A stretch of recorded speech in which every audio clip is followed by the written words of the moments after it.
નમસ્કાર વિદ્યાર્થી મિત્રો, ઓનલાઈન વર્ગખંડમાં આપ સૌનું હાર્દિક સ્વાગત છે। આજે આપણે ધોરણ 5 હિન્દી વિષય અંતર્ગત 11મો પાઠ ભણવાના છીએ, જેનું નામ છે સચ્ચા બાલક। આ પાઠમાં સાચું બોલનારા એક છોકરાની વાત કરવામાં આવી છે। તો સરસ મજાની આ વાર્તા આપણે જોઈએ। सर्वप्रथम प्रस्तावना જોઈએ। इस जीवन प्रसंग में सच्चाई का महत्व बताया गया है। आ जीवन प्रसंगनी अंदर साचું बोलवानुं, सच्चाईनुं महत्व बताववामां આવ્યો છે। जीवन में चाहे कितनी भी मुश्किलें आए, पर जो मनुष्य अपने आदर्शों को नहीं छोड़ता है वही महान बनता है। जीवन में गमे तेटली मुश्केलीओ आवे, पण जे मनुष्य, जे व्यक्ति पोताना आदर्शने छोड़तो नथी ते ज महान बने छे। हवे अहीं शब्द आव्यो आदर्श। आदर्श शब्दनो अर्थ थाय छे सत्य, अहिंसा, प्रामाणिकता, साचुं बोलवुं, कोईने मारवुं नहीं, हिंसा न करवी, एकबीजा प्रत्ये प्रेम राखवो, प्रामाणिकता, बंधुता, एकबीजा प्रत्ये मित्रतानी भावना राखवी। बराबर। तो आ बधा गुणों छे एने कहेवाय आदर्श। तो एवा ज एक आदर्श, सत्यना आदर्शनी वात करवामां आवी छे। चालो आपणे जोईए। एक समय की बात है, एक लंबा काफिला बगदाद की ओर जा रहा था।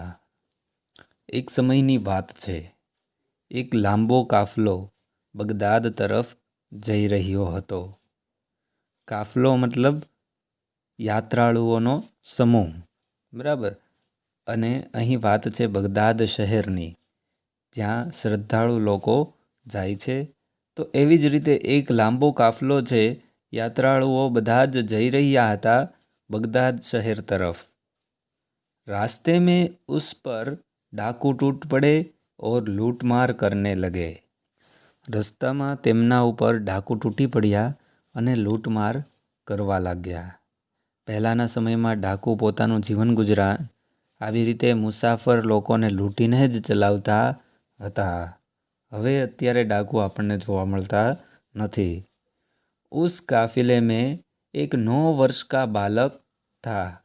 ए यात्राळुओना समूहनी अंदर एक 9 वर्षनो बालक पण हतो। वह एक और चुपचाप खड़ा रहकर इस लूटमार को देख रहा था। एक बाजू चुपचाप ऊभो रहीने आ बधुं ज लूटमार जोई रह्यो हतो। के डाकू कहे ने तमारी पासे जे होय ए आपी दो, घरेणा होय तो घरेणा लई ले। बराबर। जे पण किंमती वस्तुओ होय, पैसा होय, सिक्का होय, ए बधी ज वस्तु डाकू छे ए लूंटी ले। तो आ प्रमाणे बधाने लूंटी रह्या हता, बधी वस्तु कढावी रह्या हता अने आ एक 9 वर्षनो नानकड़ो एवो छोकरो आ जोई रह्यो हतो। एक डाकू की नज़र उस लड़के पर पड़ी। एक डाकू की नज़र आ छोकरा ऊपर पड़ी।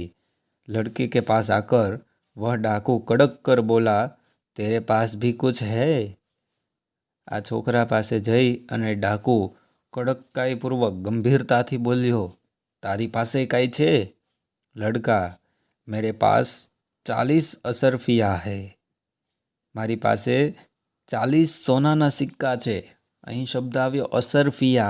असरफिया एटले सिक्का। मारी पासे 40 सोनाना सिक्का छे। डाकू चकित होकर, डाकू आश्चर्यचकित थई गयो। क्या कहा? तेरे पास 40 असरफिया है? शो कह्यु? तारी पासे 40 सोनाना सिक्का छे? लड़का बोला, जी हाँ। छोकराए कह्यु, हाँ मारी पासे छे। डाकू लड़के का हाथ पकड़कर सरदार के पास ले गया।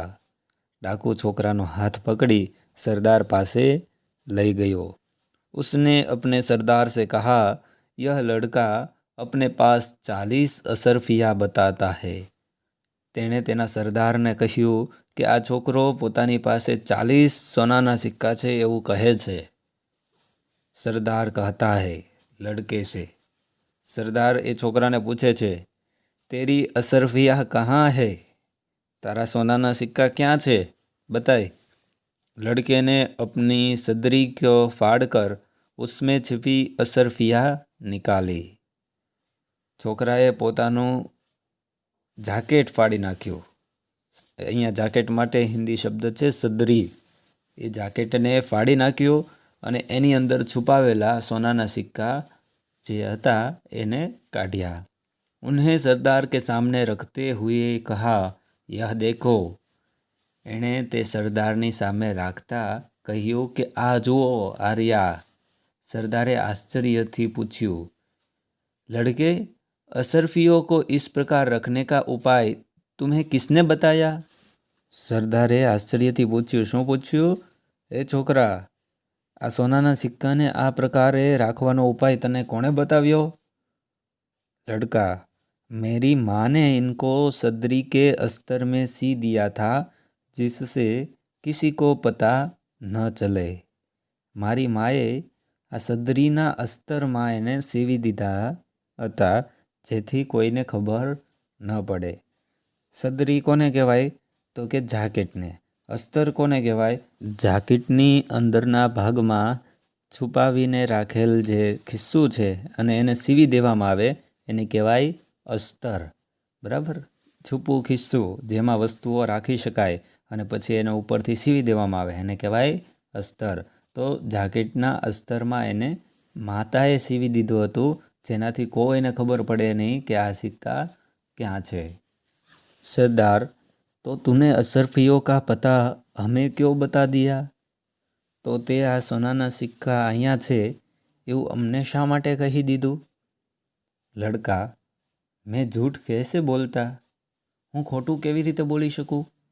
મેરી માને કહા થા, મારી માએ કહ્યું હતું, બેટા સદૈવ સચ બોલના. બેટા હંમેશા સાચું બોલજે. झूठ બોલના પાપ હૈ. ખોટું બોલવું તે પાપ છે. જુઓ આ છોકરાની પ્રામાણિકતા જુઓ કે એની માએ કહ્યું હતું કે હંમેશા સાચું બોલજે. તો આ મુશ્કેલ પરિસ્થિતિની અંદર પણ છોકરાએ ખોટું બોલવાનું પસંદ કર્યું નહીં, પણ ડાકુઓને પણ સાચે સાચું કહી દીધું કે મારી પાસે 40 સોનાના સિક્કાઓ છે. હવે શું થયું જુઓ આગળ જોઈએ. સરદાર डाकुओं से कहता है, यह छोटा बच्चा अपनी माँ का इतना कहना मानता है कि ऐसे संकट में भी झूठ नहीं बोला.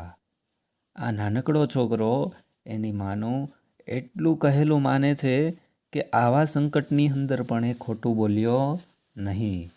हम लोग बड़े होकर भी ईश्वर के बताए नेक रास्ते पर नहीं चलते. આપણે લોકો મોટા થયા છતાં પણ ઈશ્વરે બતાવેલા નેક એટલે કે ઈમાનદારીના રસ્તા ઉપર ચાલતા નથી.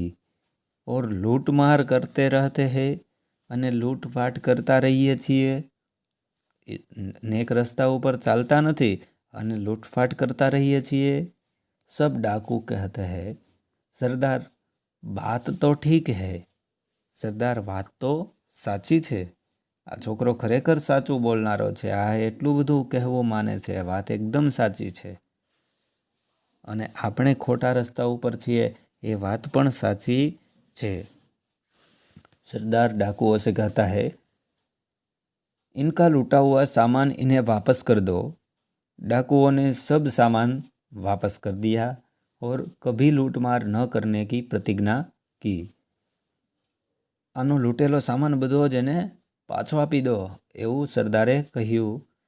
ડાકુઓએ બધો જ સામાન પાછો આપી દીધો અને ફરી પાછો ક્યારેય લૂંટફાટ ન કરવાનો નિર્ણય લીધો. એને પ્રતિજ્ઞા કરી.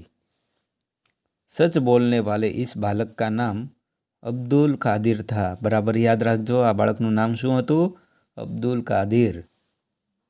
बड़ा होकर यह बालक महान संत हुआ. मोटो थईने आ बालक महान संत बन्यो.